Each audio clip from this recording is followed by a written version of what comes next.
Hello Diane, how are you doing today? Doing just fine, Richard. Thank you. Are you ready to teach this clearly not empty class? Of course. I'll begin. Today we'll be talking about past Summer Olympic highlights.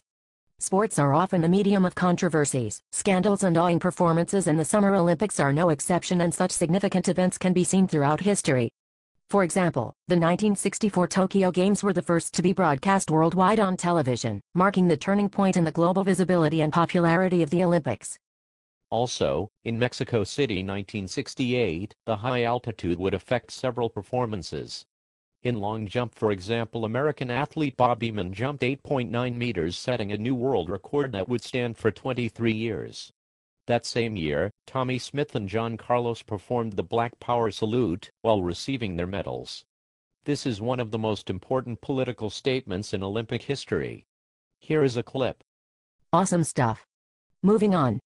In 1972, a Palestinian terrorist group named Black September invaded the Olympic Village and took 11 Israelis hostage. The issue did not end well, as in the firefight that followed, 15 people, including the 9 Israeli athletes and 5 of the terrorists, were killed. In 1972, Mark Spitz broke the record of 7 gold medals in a single Olympics. Here's a picture of the lovely mustached man. Beautiful. Following the Soviet Union's participation in the Afghan Civil War, 66 nations, including the United States, Canada, West Germany and Japan, boycotted the 1980 Games held in Moscow. Several American athletes were very disappointed because they would not be participating in the Olympics they had trained for their entire life. 4 years later, in 1984, the Soviet Union and 13 Soviet allies reciprocated the 1980 boycott by boycotting the 1984 Summer Olympics in Los Angeles. In 1996, Michael Johnson shattered the 200-meter world record in front of a home crowd. Let's watch.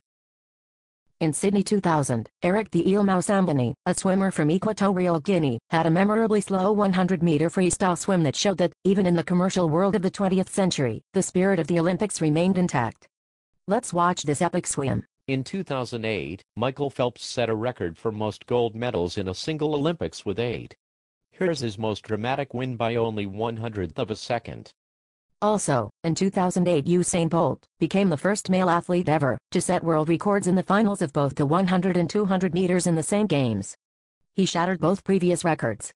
In fact, he could have lowered his 100-meter time if he had not initiated a pompous celebration 20 yards before the end. Here it is. And that is all we have for today, my imaginary students. The 2012 London Olympics are only 2 years away, and they are sure to bring us more fascinating news. Until then, you stay classy, San Diego.